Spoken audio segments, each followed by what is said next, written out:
12월 27일 수요일 저녁입니다. 하나님 앞에 예배드리겠습니다. 사도신경으로 우리의 신앙을 함께 고백합니다.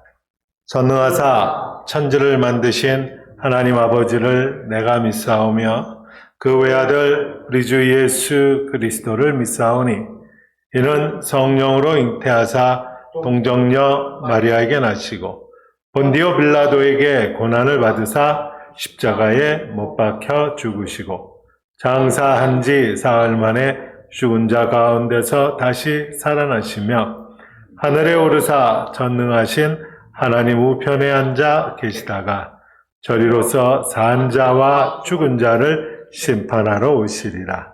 성령을 믿사오며 거룩한 공예와 성도가 서로 교통하는 것과 죄를 사하여 주시는 것과 몸이 다시 사는 것과 영원히 사는 것을 믿사옵나이다. 아멘. 아멘. 찬송가 255장입니다. 너희 죄 흉악하나 함께 찬양합니다. 너희 죄 흉악하나 눈과 같이겠네. 너희 죄 흉악하나 눈과 같이겠네. 죄의 빛 흉악하나 희그되리라. 중빛 같은 내 죄 중빛 같은 내 죄 눈과 같이 희겠네. 눈과 같이 희겠네. 악한 죄 벗으라고 주님 너를 부르네.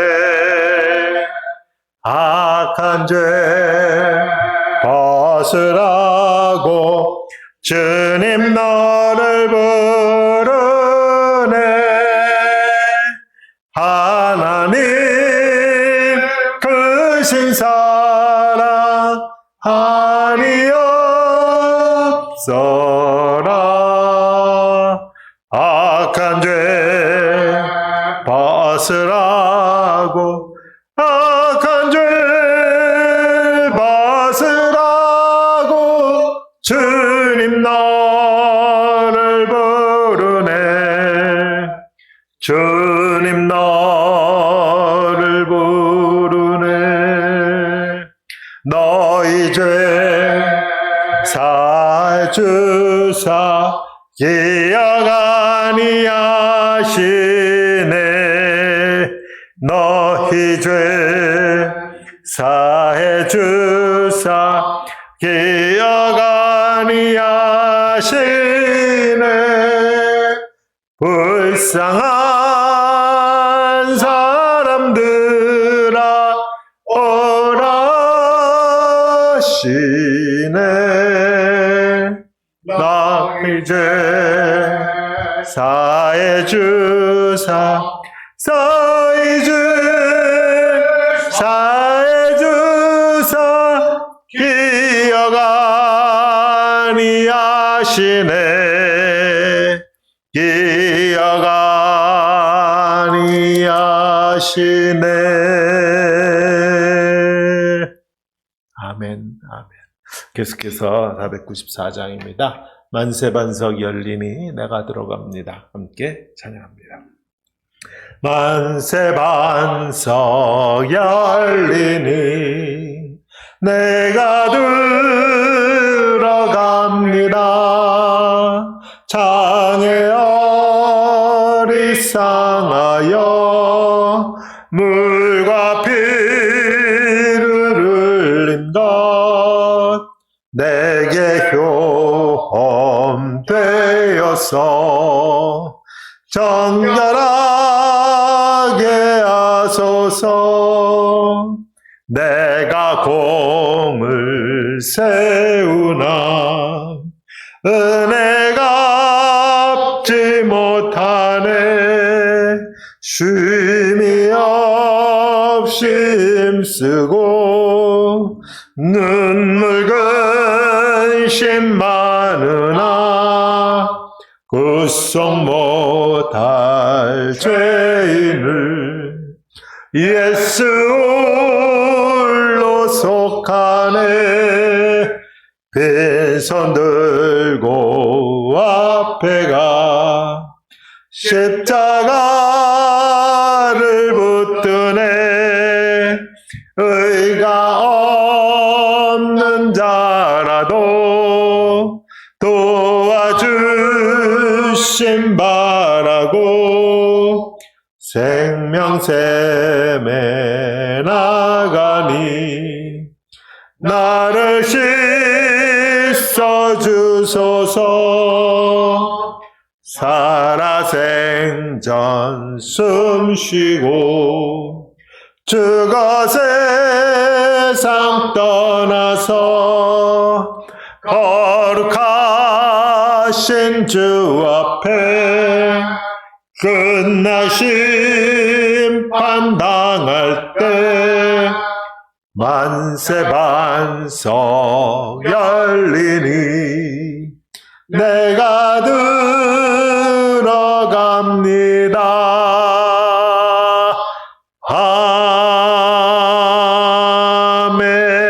아멘. 사랑하시는 주님 감사합니다.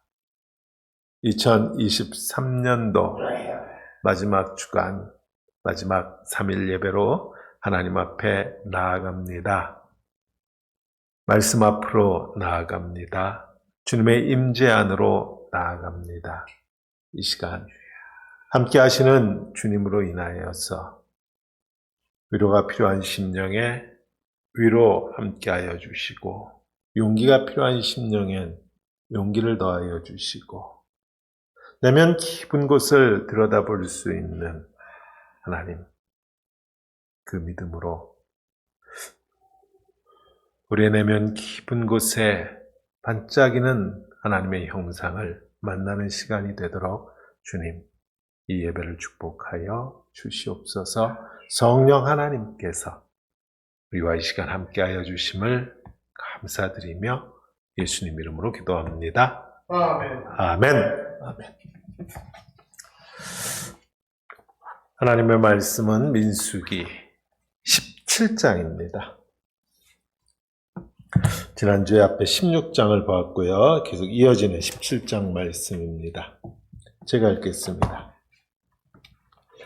여호와께서 모세에게 말씀하여 이르시되 너는 이스라엘 자손에게 말하여 그들 중에서 각 조상의 가문을 따라 지팡이 하나씩을 취하되 곧 그들의 조상의 가문대로 그 모든 지휘관에게서 지팡이 12를 취하고 그 사람들의 이름을 각각 그 지팡이에 쓰되 레위의 지팡이에는 아론의 이름을 쓰라. 이는 그들의 조상의 가문의 각 수령이 지팡이 하나씩 있어야 할 것임이니라. 그 지팡이를 회막 안에서 내가 너희와 만나는 곳인 증거궤 앞에 두라. 내가 택한 자의 지팡이에는 싹이 나리니 이것으로 이스라엘 자손이 너희에게 대하여 원망하는 말을 내 앞에서 그치게 하리라. 모세가 이스라엘 자손에게 말하며 그들의 지휘관들이 각 지파대로 지팡이 하나씩을 그에게 주었으니 그 지팡이가 모두 12이라. 그 중에 아론의 지팡이가 있었더라. 모세가 그 지팡이들을 증거의 장막 안 여호와 앞에 두었더라. 이튿날 모세가 증거의 장막에 들어가 본즉 레위 집을 위하여 낸 아론의 지팡이에 움이 돋고 순이 나고 꽃이 피어서 살구 열매가 열렸더라.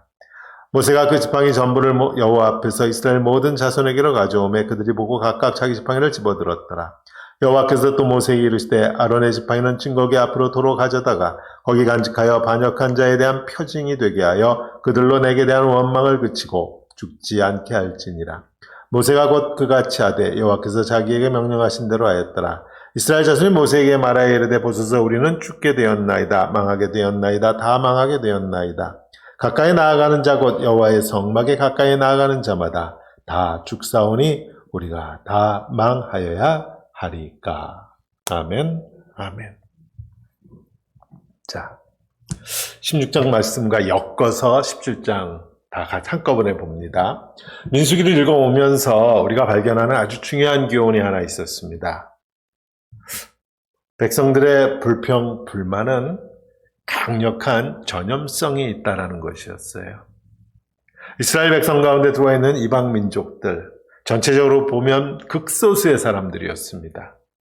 그들로부터 시작된 불평, 불만은 급기야 미리암과 아론과 모세까지 전염시킨 것을 우리는 앞에서 보았어요. 그 불평, 불만으로 인해서 정탐꾼 사건이 있었고 그 결과 끝내 1세대 이스라엘 백성들은 가나안 땅에 들어가지 못하는 심판을 받았습니다. 그 일이 있고 나서도 계속해서 불평과 불만은 끊임없이 이어졌고 이번에는 지난 수요일에 보았듯 고라당 사건이 있었습니다. 아론과 같은 지파인 고라라고 하는 사람이 다른 지파 사람들과 이스라엘의 지휘관들을 부추겨서 아론의 권위에 도전한 사건이었어요. 그들은 모세의 권위가 하나님으로부터 온 것이 아니라고 하면서 모세와 아론이 스스로 자기들의 권위를 내세운 것이냐 호도하고 모함했습니다. 고라라고 하는 이 사람의 심중에 있었던 생각은 아론과 그의 자손들에게 맡겨진 제사장 직분이었어요. 제사장의 직분을 왜 아론과 그 자손들만 맡아야 하는가 하는 문제를 제기했던 것입니다. 결국 하나님께서 고라와 그 일당들을 모두 심판하셨죠. 모세와 아론이 해결할 수 있는 문제가 아니었던 것입니다. 그 결과 고라와 그와 함께했던 사람들의 가족 모두 땅이 삼켜버리고 향로에서 나온 불이 그들과 함께했던 250명의 지휘관들을 불살라버렸다. 우리 지난주 말씀에서 보았습니다. 지난주에는 설명할 수 없었는데 고라가 모세에게 했던 말이 이런 말이 있었어요. 16장 3절에 그들이 모여서 모세와 아론을 거슬러 그들에게 이르되 너희가 모세와 아론이죠. 너희가 분수에 지나도다. 회중이 다 각각 거룩하고 여호와께서도 그들 중에 계시거늘 너희가 어찌하여 여호와의 총에 스스로 높이느냐라고 하면서 대적했어요. 모세와 아론을. 그런 고라를 하나님께서 심판하셨다라는 말은 결국 하나님께서 고라의 이 주장을 받아들이지 않으셨다라는 뜻입니다. 고라가 했던 주장이 뭐예요? 회중이 다 각각 거룩하고 하나님이 우리와 함께 하시지 않느냐 그랬어요. 그런데 그 주장을 하나님은 받아들이지 않으셨다라는 거예요. 우리는 하나님 앞에서 거룩하지 않습니다. 혹시라도 우리가 거룩하다면 그것은 우리가 깨끗해서 거룩한 것이 아니고 여전히 더러운 상태임에도 불구하고 그러한 우리를 하나님께서 깨끗하다고 여겨주시기 때문인 거예요. 하나님은 우리를 향하여 너희가 거룩하다 말씀하실 수 있어요. 그러나 우리는 하나님 앞에서 우리가 거룩합니다 말할 수 없는 것이에요. 우리는 하나님 앞에서 함부로 거룩을 들먹일 수 없습니다. 우리가 거룩한 백성이라고 할 때 이것이 분명히 해야만 해요. 우리는 하나님 앞에서 깨끗하지 않습니다.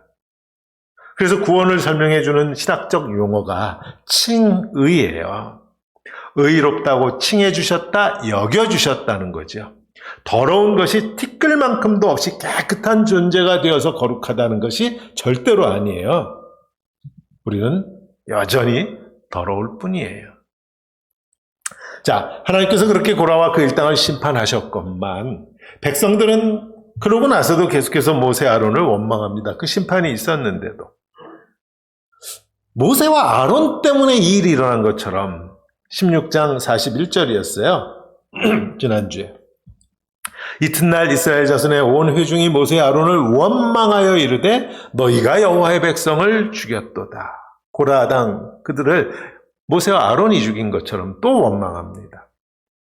그 사건으로 인해 하나님의 심판이 임한 지 아직 24시간도 채 지나지 않았건만 이 백성들은 또 모세와 아론을 원망하고 불평, 불만을 쏟아놓았다라는 것이에요. 분노하신 하나님께서 지난주 마지막 부분이었죠. 이스라엘 백성들을 연병으로 심판하셨고 아론이 중보함으로 연병이 그치기는 했지만 이미 14,700명이 그 연병, 전염병으로 죽음을 당했습니다. 그런 생각을 해봅니다. 하나님께서 세우신 자신들의 권위, 원하지 않았지만 하나님께서 세워주신 그 권위에 도전하는 백성들을 보면서 모세와 아론은 무슨 마음을 품었을까요? 무슨 생각을 했을까요? 아마도 모세와 아론은 이해할 수 없었을 거예요. 일반 백성들과 하나도 다르지 않은 자신들을 왜 하나님은 이스라엘의 리더로 세우셨는지. 제가 늘 하는 생각에 왜 하나님은 나를 목회자로 세우셨을까? 하나도 다르지 않은데. 왜 자기들에게 그런 막중한 일을 맡기셨는지 아무리 생각을 해봐도 모세와 아론은 알 수 없었을 것입니다.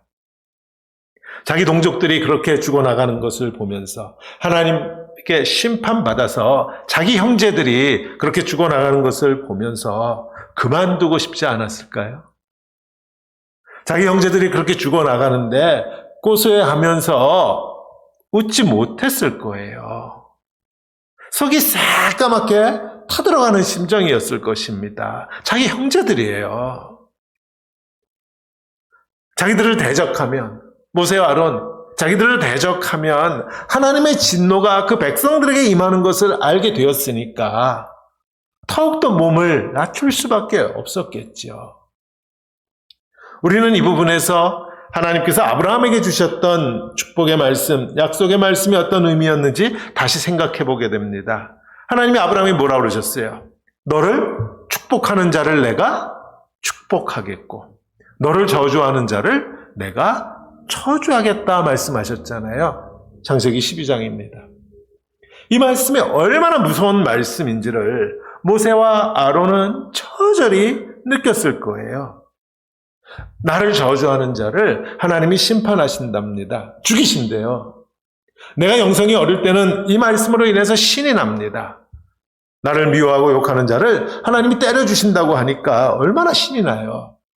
그런데 점점 내가 성숙해가면 나를 미워했던 자가 심판받아 죽어나가는 모습을 보면서 나를 저주했던 자가 삶이 피폐해지고 삶이 망가지고 하나님의 저주가 임하는 것을 보면서 내 얼굴에서는 점점 웃음이 사라집니다. 왜?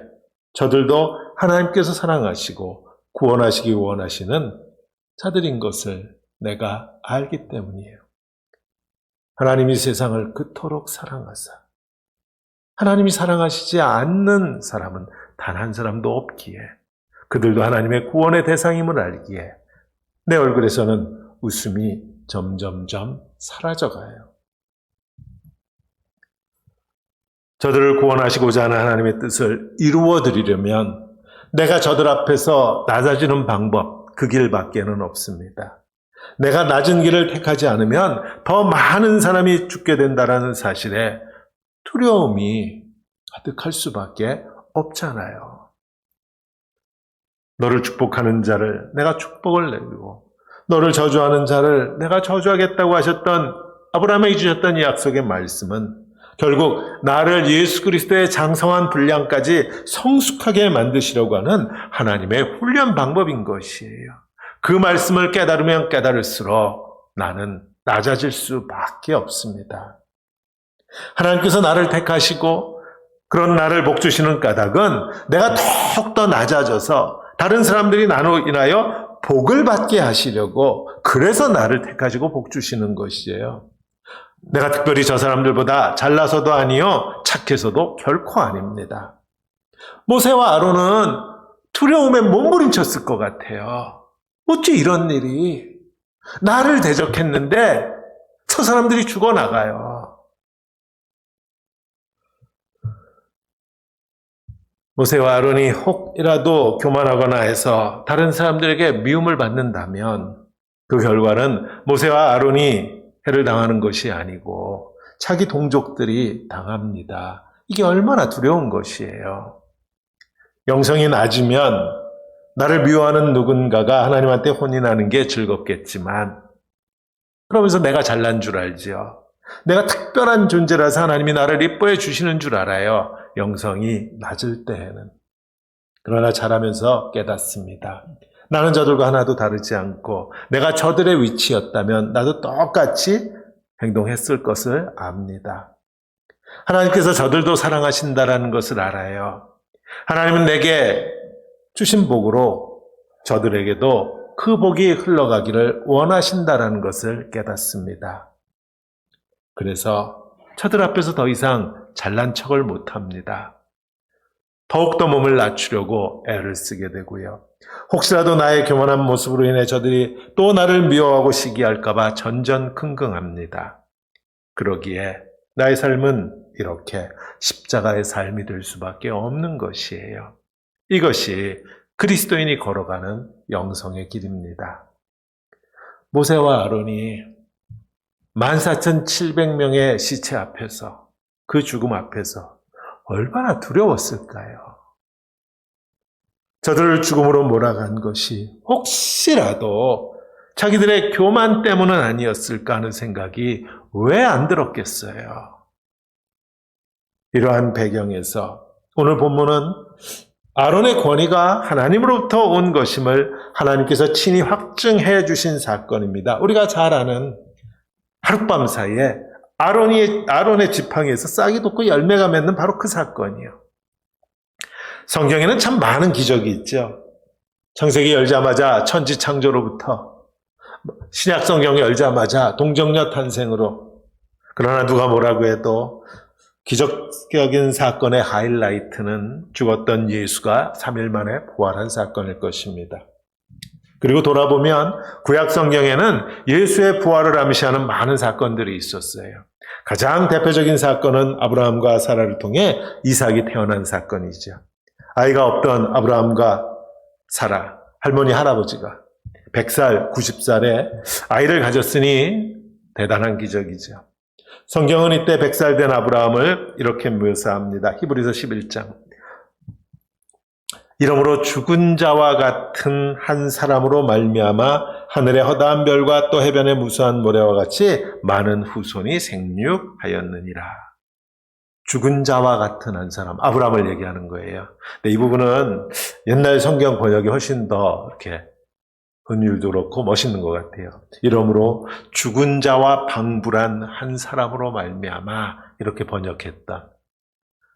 아브라함을 죽은 자다라고 했어요. 그 죽은 자에게서 생명이 피어났다. 예수의 부활을 예견하는, 미리 보여주는 그러한 사건이죠. 우리는 오늘 본문의 사건 속에서도 예수 그리스도의 부활을 미리 보게 됩니다. 아론은요, 모세를 만나기 위해 등장하면서부터 지팡이를 들고 있었어요. 출애굽기에서 보듯이 그 지팡이는 뱀으로 변하기도 하고요.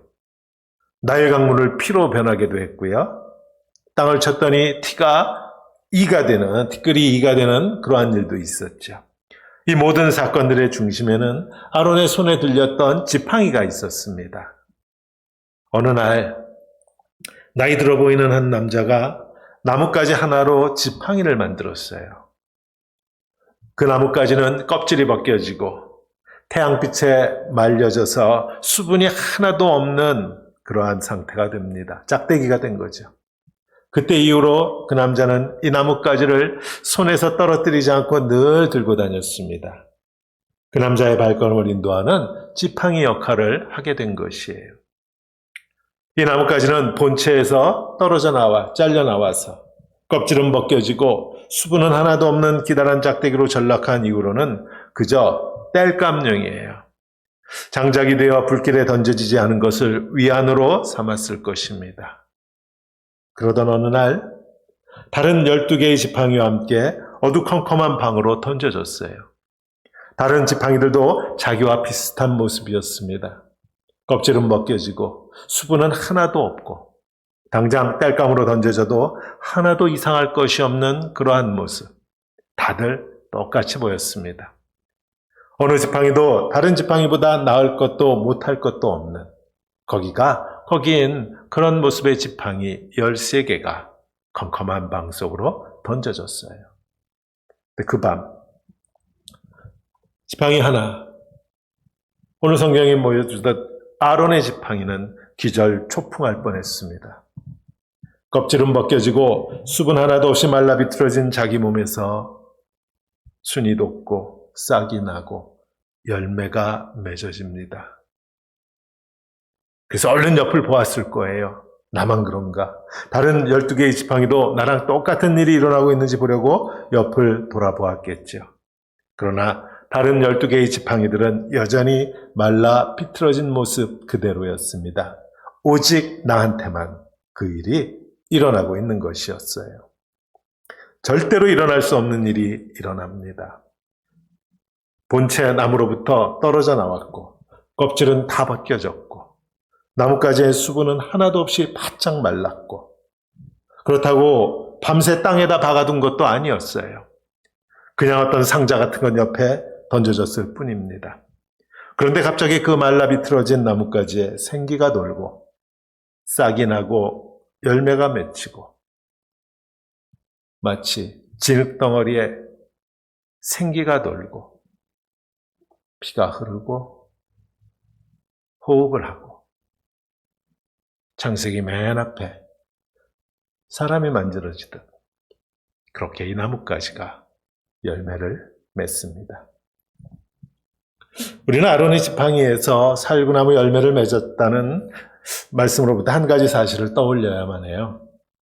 출애굽기에 의하면은요, 성막을 만들 때 성소 안에 앞에는 향을 피우는 단이 있었고 그 앞에 좌우로 떡을 차려놓는 떡상이 있고 그 다음에 그 반대쪽에는 빛을 비추는 등잔대가 있었죠. 그 등잔대가 어떤 모습이었는가 하면 출애굽기 25장에 이쪽까지의 살구꽃 형상의 잔셋과 꽃받침과 꽃이 있게 하고 저쪽까지에도 살구꽃 형상의 잔셋과 꽃이 있게 하여 등잔대에서 나온 6을 갖게 할지라 그랬습니다. 아론의 지팡이에서 살구꽃이 피고 살구 열매가 맺어졌다라는 말씀은 아론의 지팡이가 성소 안에서 빛을 비추는 역할을 하는 그 등잔대의 축소판이라는 것이에요. 등잔대의 역할은 하나님의 영광을 반대편에 있는 떡, 12덩어리 떡에게 비추는 것이었어요. 즉 하나님의 백성들에게 하나님의 영광을 비추는 역할을 하는 게 등잔대였습니다. 빛을 비추는 것. 하나님은 아론의 지팡이에서 단순히 꽃을 피우고 열매를 맺게 하시는 정도가 아니고요. 성소 안에서 생명나무를 상징했던 바로 그 나무. 살구꽃과 살구 열매를 맺는 그 살구나무가 다시 살아나는 모습을 보여주셨어요.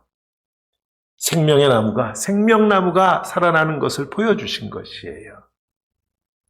아론의 권위가 하나님으로부터 왔을 뿐만 아니고 그게 전부가 아니고 하나님의 영광을 모든 이스라엘 백성들에게 보여주는 막중한 사명을 아론에게 그리고 다른 12지팡이, 레위지파 모두에게 이 막중한 사명을 주셨음을 보여주신 것이에요. 그런데 아론의 지팡이에서 꽃이 피고 열매가 맺는 사건이 일어나니까 이번에는 이스라엘 백성들이 또 뭐라 그래요? 12절 13절 오늘 이스라엘 자손이 모세에게 말해 이르되 보소서 우리는 죽게 되었나이다. 망하게 되었나이다.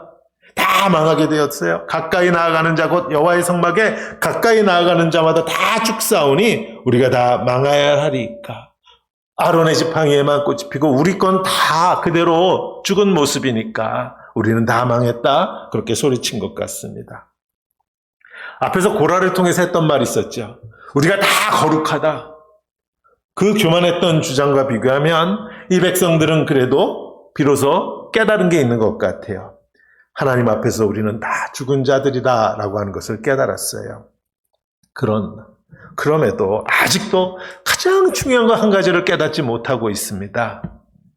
여호와 성막 가까이 가는 자마다 다 죽음을 면하지 못하기 때문에 하나님께서 아론을 대제사장으로 세우셨고 레위 지파를 따로 택하셔서 성막에서 일을 하게 하셨다라고 하는 그것을, 그래서 이 백성들이 하나님 앞에 나아갈 수 있는 길을 열어주셨다라고 하는 그것을 이 백성들은 아직도 깨닫지 못하고 있는 것이에요.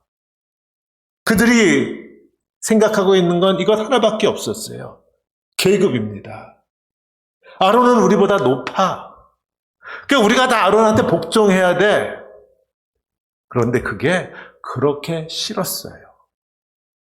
예수님의 제자들도 마찬가지였잖아요.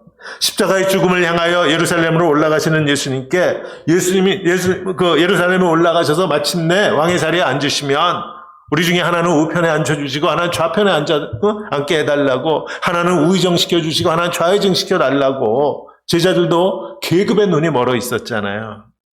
고라 일당이나 예수님의 제자들이나 오늘 우리나 그저 높은 자리에 올라가면 장땡입니다. 그게 우리의 생각이에요. 하나님께서 레위 지파를 따로 택하신 까닭은 아론을 섬기라는 것이 아니었어요. 하나님은 아론과 레위 지파를 함께 택하셨습니다. 함께 부르셨어요. 그들로 하나님을 함께 섬기게 했던 것이에요. 이걸 깨닫지 못하면 관계는 계급이 되어버려요. 왜 우리는 그렇게 하나님께서 맡기신 사명과 직분을 계급으로 이해하려고 하는 것일까요? 아론의 지팡이에서 싹이 나고 열매가 맺어졌을 때 다른 지팡이들이 아론의 지팡이 앞에 무릎 꿇었다, 이런 내용 없죠. 다른 지팡이들은 다 필요 없으니까 저 불 속으로 집어 던져라, 하나님 그렇게 말씀하지 않으셨어요. 아론의 지팡이가 하나님 앞에서 쓰임새가 있듯이 다른 12지파의 지팡이도 각각 하나님 앞에서 쓰임새가 있어요. 불 속으로 집어 던지지 않았습니다. 큰 집에는 금그릇과 은그릇뿐 아니라 나무그릇과 질그릇도 있어. 귀하게 쓰는 것도 있고 천하게 쓰는 것도 있나니 그러므로 누구든지 이런 것에서 자기를 깨끗하게 하면 귀히 쓰는 그릇이 되어 거룩하고 주인의 쓰임에 합당하며 모든 선한 일에 준비함이 되리라. 아멘. 금그릇이냐 은그릇이냐 나무그릇이냐 질그릇이냐가 중요한 것이 아니고 그 그릇이 하나님 앞에 깨끗한 그릇이냐 하는 것이 중요하다고 성경은 우리에게 가르칩니다. 하나님께서 이 세상을 축복하시는 방법은 늘 누군가를 선택하세요. 가인이 아니고 아벨을 선택하셨죠. 가인을 저주하려고 그러신 게 아니고요. 아벨을 통해서 하나님의 축복이 가인에게도 흘러가도록 하시려고 하셨던 것이 하나님의 축복 방법이에요. 하나님께서 오늘날 교회를 선택하신 까닭은 교회만을 복을 주시려고, 그래서 세상은 저주하시려고가 아니고 교회를 통해서 하나님의 축복이 세상으로 흘러가기 원하시기 때문이에요. 그런데 교회는 그 축복을 혹시라도 움켜쥐고 있는 것은 아닌가, 세상으로 흘려내보내는 일에 우리는 인색한 것은 아닌가 돌아봐야 됩니다. 아론과 레위 지파가 함께 이 일을 감당하게 하게 하신 것이지, 즉 금그릇과 은그릇과 나무그릇과 질그릇이 모두가 하나가 되어 깨끗하게 하나님을 섬기게 하시려는 것이 하나님의 목적이었지, 레위 지파를 아론의 종으로 삼으려고 하신 것이 결코 아니었어요. 살구나무는 정말 신기했을 것입니다. 살구 열매를 피워낸 그 아론의 지팡이는 정말 신기했을 거예요, 그 밤에. 혹시라도 자기를 그 땅에다 박아두기라도 했으면 땅에서 올라오는 수분과 땅에서 올라오는 기운으로 인해 혹시라도 이런 일이 일어나지 않았을까 하고 그나마 조금은 합리적인 추론을 해볼 수 있잖아요. 자기도 그렇고 다른 12개의 지팡이도 그렇고 땅에 박아둔 나뭇가지는 하나도 없었습니다. 사람들은 오해합니다. 그 밤에 나뭇가지가 땅에 박혀 있었기 때문에 꽃도 피고 열매도 맺는 것처럼 그렇게 오해합니다. 그래서 권력의 땅에다가 죽은 나뭇가지를 열심히 박아둡니다. 재물의 땅에다가, 명예의 땅에다가 죽은 나뭇가지를 열심히 박아둡니다. 그러면 꽃을 피우고 열매를 맺을 수 있는 것처럼. 그렇게 하면 죽은 나뭇가지에서 생명이 다시 피어날 수 있는 것처럼 도대체 누가 그런 유언비어를 퍼뜨린 것인지 세상은 오늘도 또 속아서 삽니다. 다시 말씀드립니다. 아론의 지팡이가 외칩니다. 그날 나는 땅에 박혀있지 않았노라고. 단지 그 방 안에 있는 커다란 궤착 옆에 있었을 뿐이라고. 그 나뭇가지가 밤새 있었던 그 장소를 오늘 4절 말씀은 이렇게 말씀합니다. 그 지팡이를 회막 안에서 내가 너희와 만나는 증거궤 앞에 두라. 죽었던 나뭇가지에서 살구 열매가 맺히기까지 그 나뭇가지가 그 지팡이가 한 일이라고는 아무것도 없습니다. 그저 언약궤 앞에 있었을 뿐이에요. 그 자리에 있었을 뿐입니다.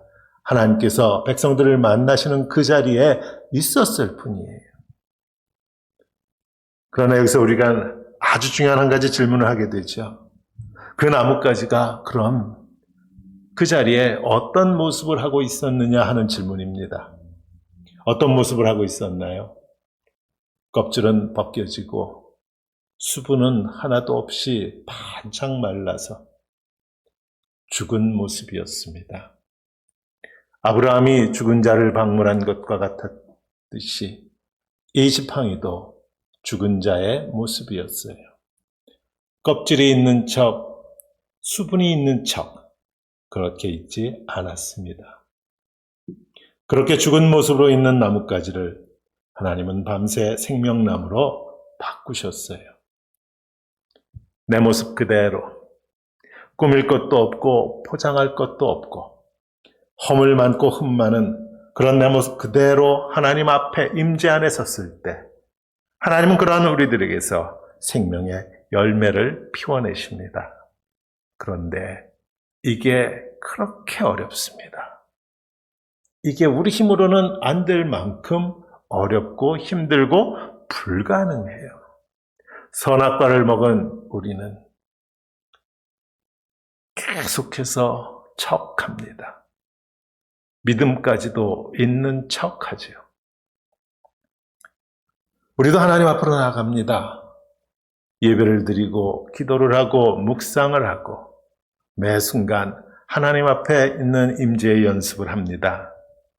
그러나 여전히 나의 흠과 허물은 가리고 있는 듯한 모습으로 하나님 앞으로 가는 것은 아닌가 돌아봅니다. 여전히 선악과를 먹은 모습 그대로 나는 항상 옳고 나는 항상 맞다고 하면서 내 주위에 있는 12지팡이를 내려다보며 하나님 앞에 서 있는 것은 아닌가 생각해 봅니다. 지난 크리스마스 축하 모임에서 간증해 주신 성도님의 말씀이 기억납니다. 인생의 밑바닥에서 비로소 돌아볼 수 있었다 그랬습니다. 내가 얼마나 그동안 교만했는지, 내가 얼마나 그동안 잘난 척하고 살았는지 인생의 밑바닥에서 돌아볼 수 있었다 말씀해 주셨습니다.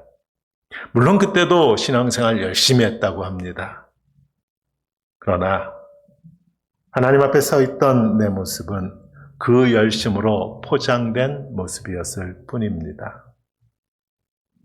허물과 흠이 가득한 내 모습을 보는 것이 기독교 영성입니다. 하나님의 눈으로 내 모습을 보면 허물과 흠이 가득할 뿐입니다. 하나님의 눈으로 나를 볼 수 있기에 내 모습 그대로 하나님 앞에 설 수 있는 이 축복을 2023년을 마감하는 이 시간에 하나님께서 우리 모두에게 허락해 주시기를 우리 주님의 이름으로 축원합니다. 아멘. 기도하겠습니다.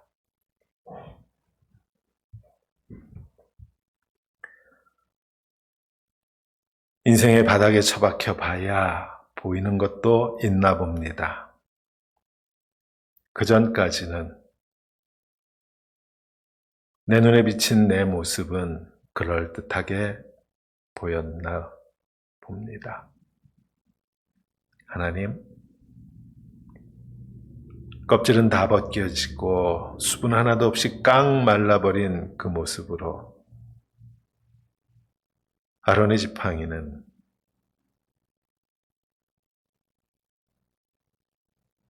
하나님의 축복을 피워냈습니다. 하나님, 어찌하여야 나는 하나님 앞에서 벌거벗을 수 있습니까? 끊임없이 포장합니다. 믿음까지도 있는 척 포장합니다. 하나님 앞에 벌거벗을 수 있는 믿음의 용기를 우리에게 허락하여 주시어서 내 옆에 있는 12지팡이가 사랑스럽고 고맙고 미안하게 느껴질 수 있도록 하나님, 우리의 영성의 끈을 붙들어 주시옵소서. 2023년을 마감합니다. 3일 저녁마다 베풀어 주신 은혜를 기억하며 또한 2024년 계속해서 하나님께서 이 저녁 말씀과 찬송과 기도 가운데 우리의 마음속 깊은 곳에서 주님을 만나는 복을 누릴 수 있도록 인도해 주시옵소서. 감사하고 예수님 이름으로 기도합니다. 아멘. 아멘. 우리 찬송하십시다. 주님께 영광. 우리 165장 찬송 함께 하나님 앞에 올려드립니다. 주님께 영광, 다시 사신 주, 사망 권세 모두 이기시었네. 흰 옷 입은 천사 돌을 옮겼고 누우셨던 곳은 비어 있었네. 주님께 영광, 다시 사신 주, 사망 권세 모두 이기시었네. 부활의 주님 나타나시사 두려움과 의심 물리치셨네. 주의 교회 기뻐 찬송하여라. 다시 사신 주님 죽음 이겼네. 주님께 영광, 다시 사신 주, 사망 권세 모두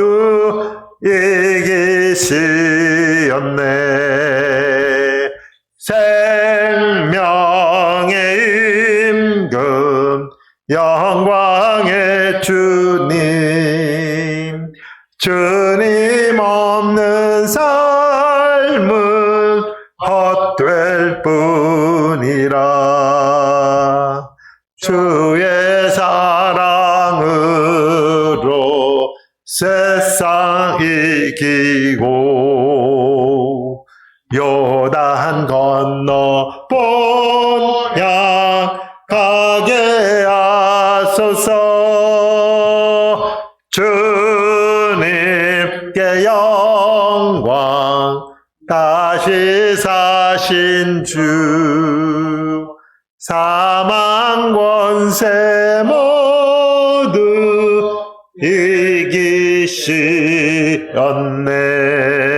이기시었네. 아멘.